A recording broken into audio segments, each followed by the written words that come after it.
क्योंकि देखिए जो हमने देखा बीएलए की तरफ से अटैक किया गया पाकिस्तान के ऊपर, लगातार देखिए वहाँ के जो सैनिक हैं, पाकिस्तानी सैनिक, वो मारे जा रहे हैं। लेकिन लंदन में जो प्रोटेस्ट करने की जो तैयारी हो रही है, क्या मकसद इसके पीछे? जी नमस्कार। जी। देखें, पाकिस्तान जो कर रहा है जहरी इलाके में, हम्म। वो वॉर क्राइम्स अगेंस्ट ह्यूमैनिटी, जो यूनाइटेड नेशंस के जितने भी कन्वेंशन हैं, सब के सब की खिलाफ वर्जी कर रहा है। हम्म। बड़े धड़ल्ले से कर रहा है, क्योंकि आसिम मुनीर जो अमेरिका का पिल्ला है, उसको Donald Trump, McDonald burger Trump जिनका नाम मैंने रखा है, उन्होंने कह दिया कि ये हमारा फेवरेट फील्ड मार्शल है। तो मैं एक अर्ज करूंगा यहाँ पर, हम्म। देखें, जो पंजाबी मुसलमान जो हैं, जी। वो इंतहाई घटिया जहनियत के लोग हैं। तो मुझे माफ कीजिएगा, जब भी हम पंजाबी की बात करते हैं, हम पंजाबी सिखों को और पंजाबी हिंदुओं को नहीं कहते हैं।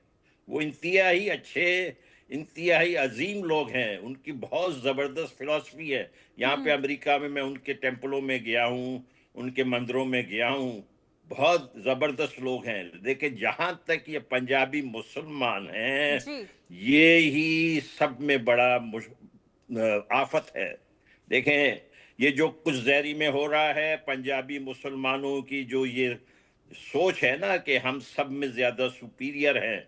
बाकी लोग हमसे इंफीरियर हैं, अफगानों का मजाक उड़ा रहे हैं।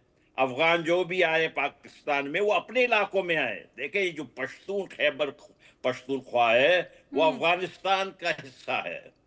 हमारे यहाँ पे भी कुछ जो इलाके हैं, जो सदर्न पश्तूनिस्तान कहते हैं, उसको कहते हैं, वो अफगानों का है। बलूचों ने कभी नहीं कहा कि ये हमारा है। हम्म। एडमिनिस्ट्रेटिवली वो कुछ इलाके पश्तूनों के, वो बलूचिस्तान इस वक्त है, लेकिन वो अफगानों का है। तो जी। इनको जो है, देखिए, ड्यूरन लाइन जो अंग्रेज खड़ा करके गया, हम्म। अंग्रेज ने सारा मुसीबत, जैसे कि आपको मालूम है, पैदा करके गया। हम्म। वहां पर एक स्टूडेंट होता था, चौधरी रहमत अली, कैम्ब्रिज में। आज से 90 साल पहले उसने ये नाम, उसके ख्याल में आया, पाकिस्तान। आपको इल्म है कि उसको पाकिस्तान जो है, 1 साल के बाद उसकी छुट्टी हो गई थी, वो दोबारा भाग के लंदन चला गया था। Sir, I am live on TV. I'll come back to you. जिस आदमी ने जो है पाकिस्तान का नाम रखा था, चौधरी रहमत जी। अली, जो एक डकोसला नाम है ना, आपको इल्म है। हम्म। अफगानिस्तान एक असली नाम है। भारत को लोग कभी कभी हिंदुस्तान भी कहते हैं, वो भी असली नाम है। हम्म। बलूचिस्तान भी असली नाम है। ये पाकिस्तान फेक नाम है। आप देखें, ये जो मुल्क है, अमेरिका अब इसके आका बना हुआ है। अमेरिका के खुशनुदी के लिए ये क्या कुछ नहीं कर रहे हैं। अमेरिका के प्रेसिडेंट ने कहा कि बगराम एयरबेस हमें नहीं देंगे तो बहुत हम आपके साथ खराबियां करेंगे। हम्म। और ये आसिम मुनीर ने जो है अफगानिस्तान में जो जाकर वहां पर निहत्ते अवाम पे इनके जेट्स ने बमबारियां की हैं। जी। देखे, ये बेवकूफ है। इन्होंने अपने लिए बहुत सारे फ्रंट खोल दिए जिस पे ये लड़ नहीं सकते हैं। हमारे हम्म। बलोचों के साथ क्या हो रहा है, मैं 1 मिनट में आपको बताता हूँ। जी। इरशाद समलानी, तनवीर समलानी, जहीर समलानी, नजीर अहमद समलानी, क्वेटा के, ये चारों सगे भाई, सबको गायब किया। उनमें से एक को मार के फेंक दिया, इरशाद समलानी को। हम्म। वहां खुजदार में जो है मीर यूसुफ कलंदरानी, अगस्त में उनको अगवा किया गया। उससे पहले उनके 3 भाइयों को, अतीक कलंदरानी, वसीम कलंदरानी, खलील कलंदरानी, ये सारे के सारे बेटे हैं सरदार अली मोहम्मद कलंदरानी के। ये हम्म। 3 भाइयों को पहले 2011 में इनको जबरी तौर पर गुमशुदा किया गया था। इनका हम्म। कुछ पता नहीं। एक ही बाप के 4 4 बेटे, एक ही फैमिली के। मैंने आपको 2 मिसाल दिए, सोमलानियों की और ये कलंदरानियों के। देखें, ये पूरे के पूरे हमारे बलूच कबाइल के जो हैं, ये बेटे बच्चे उठा के ले गए हैं।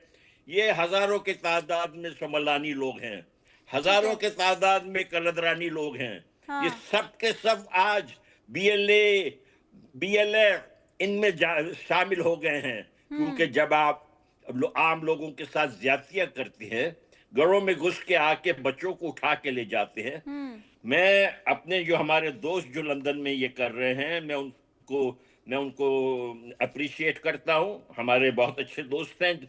और लंदन इसीलिए भी बहुत लाजमी है कि देखें वहाँ जो ये सैंडहर्स्ट एकेडमी है, माथुर जी, साहब जानते हैं। जी। ये सैंडहर्स्ट एकेडमी जो है वहाँ से ये जल्लाद का फोटो जो आपने लगाया हुआ है, हुँ, ये मुल्ला मुनीर, इसके सपोर्ट बेस वही एक सैंडर्स एकेडमी है। दूसरी तरफ ये जो 10 डाउनिंग स्ट्रीट वाले हैं, ये हुँ। यही जो ये नापाकिस्तान वही खड़ा करके गए हैं। तो जब वहां पर लंदन में मुजाहरा होता है तो इनको, जैसे कि मासूर साहब ने कहा, इनको बहुत ज्यादा मिर्चें लगती हैं।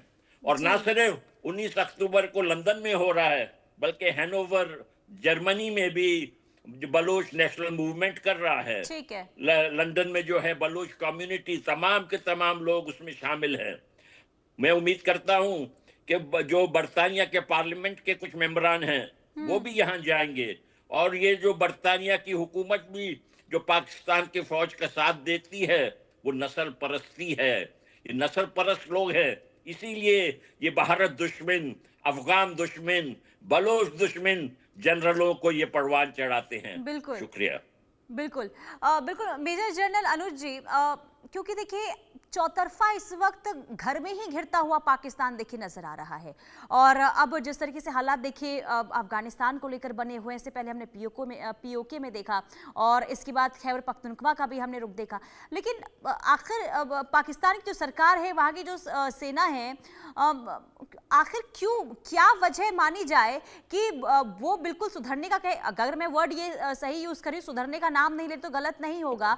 क्योंकि देखिए बार बार जिस तरीके से भारत को घसीटा जाता है और अभी अफगानिस्तान में जो भी चीजें हुई हैं, भारत को घसीटा गया है, वहां की सरकार के जो मंत्री हैं, रक्षा मंत्री, उनकी तरफ से जो बयान दिया गया है, तो आप इस किस तरीके से देख रहे हैं? आखिर पाकिस्तान भारत को बीच में क्यों ला रहा है, जो स्थिति बनी हुई है पाकिस्तान के अंदर?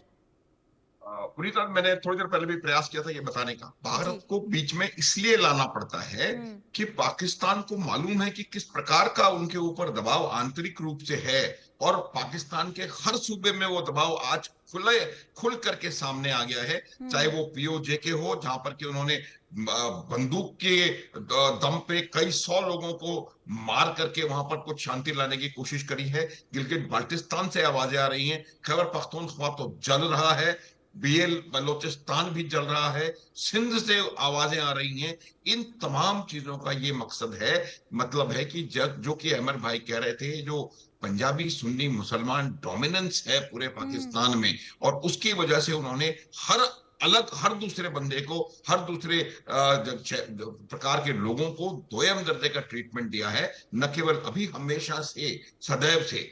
और उसको ट्रीटमेंट को ट्रांसलेट करने के लिए उनको ये लगा कि वो ताकत के बल पर इसको उसको दबा सकते हैं। देखिए, मैं आपको एक बात बताता हूं पुनीता, 4 बार पाकिस्तान में डायरेक्ट मिलिट्री रूल हो चुका है। जी। याया खान, अयूब खान, जियाउल हक और परवेज मुशर्रफ। हम्म। उसके अलावा 3 बार वहां पर पार्लियामेंट, जो उनका कॉन्स्टिट्यूशन है, उसको सस्पेंड किया जा चुका है। एक भी प्रधानमंत्री पाकिस्तान के इतिहास में अपना टेन्योर पूरा कर पाया नहीं है अभी। जब आप देखिए, जब जब भी कोई देश सेना चलाती है, तो सेना की जो मेंटेलिटी है, सेना की जो ट्रेनिंग है, वो सेना की ट्रेनिंग ये होती है कि वो बंदूक के बल पे, अपने अपनी रणनीति की शक्ति के बल पे समस्याओं का समाधान करने का उनका उनका उनका माइंड सेट होता है। और जी। वही पाकिस्तान की बदकिस्मती रही कि पाकिस्तान जब से आजाद हुआ, तब से वो पाकिस्तान की आर्मी के चंगुल में रहा। ये बिल्कुल। स्टेटमेंट मैं कई बार दे चुका हूं, एक बार फिर इस बात को रिपीट करता हूं। हर देश के पास अपनी सेना होती है। पाकिस्तान एक ऐसा अजीबो गरीब देश है जहां पर सेना के पास एक देश है, और बिल्कुल। वो वजह है। उस वजह से वो समझते हैं कि बलूचों को बम से और गोला बारूद से वो दबा सकते हैं, पश्तूनों को उससे दबा सकते हैं, पीओजे के बिल्कुल को ऐसा, दमन कर लेकिन सकते ऐसा हैं, होता हुआ तो नजर नहीं आ रहा है ना सर, नजर क्योंकि नहीं देखिए आ इसका रहा। मुंह तोड़ जवाब भी पाकिस्तान को मिल रहा है, जो पाकिस्तान की सेना की तरफ से कदम उठाए जा रहे हैं। बहुत शुक्रिया आप दोनों का चर्चा में जुड़ने के लिए और विस्तार से तमाम जानकारी हम तक देने के लिए। बहरहाल रुकें एक छोटे से ब्रेक के लिए, ब्रेक के बाद भी